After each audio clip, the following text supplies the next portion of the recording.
It's a very seductive idea. It would be wonderful to believe that everything from your bank balance to an international war was really influenced by the planets. My first guest is an astrologer whose work is read by millions of people in Britain every day. Ladies and gentlemen, please welcome Jonathan Kaner.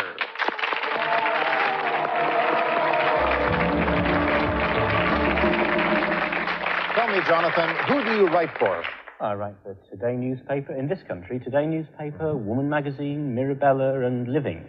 I have a question for you. You know, are we really supposed to believe that everything you write for, say, a Capricorn is going to happen to 1/12 of the total population of the world that next day? Well, let me ask you something, James. You come from the other side of the Atlantic. Would you say that Canadians and Americans have different characteristics to each other? Yes, they do. So, up to a point, there are differences between Capricorns and Aquarians, and certain things I can say about them, but I would, as is obvious from what I've just asked you, say that there are also a lot of things you couldn't say just from that kind of information. Well, how would you do a more accurate reading?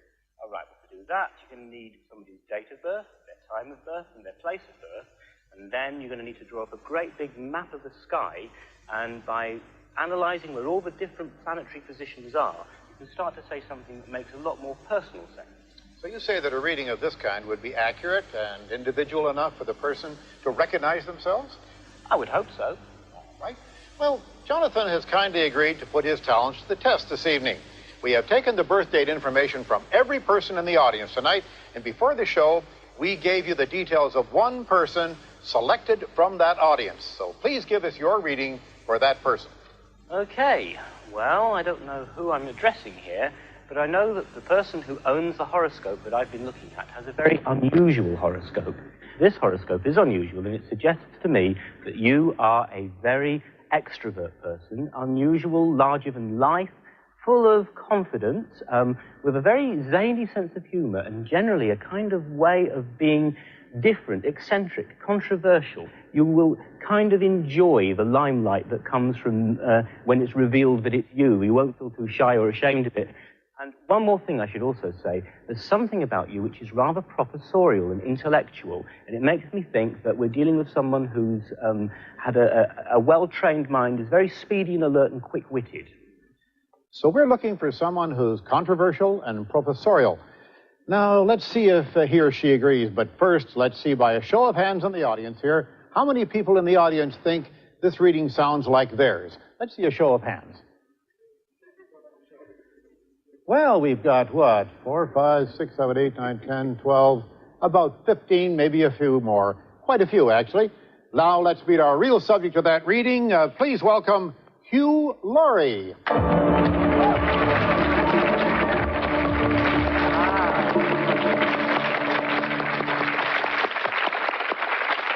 And Hugh is accompanied this evening by a gentleman he hardly knows, Stephen Fry.